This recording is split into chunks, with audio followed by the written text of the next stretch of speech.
Estando ahí, de ahí,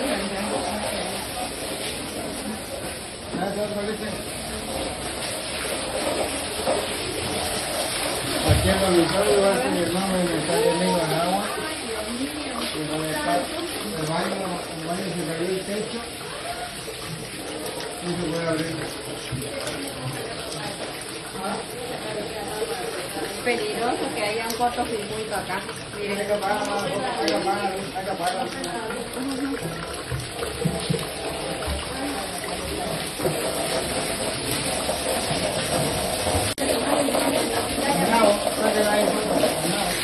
Adentro,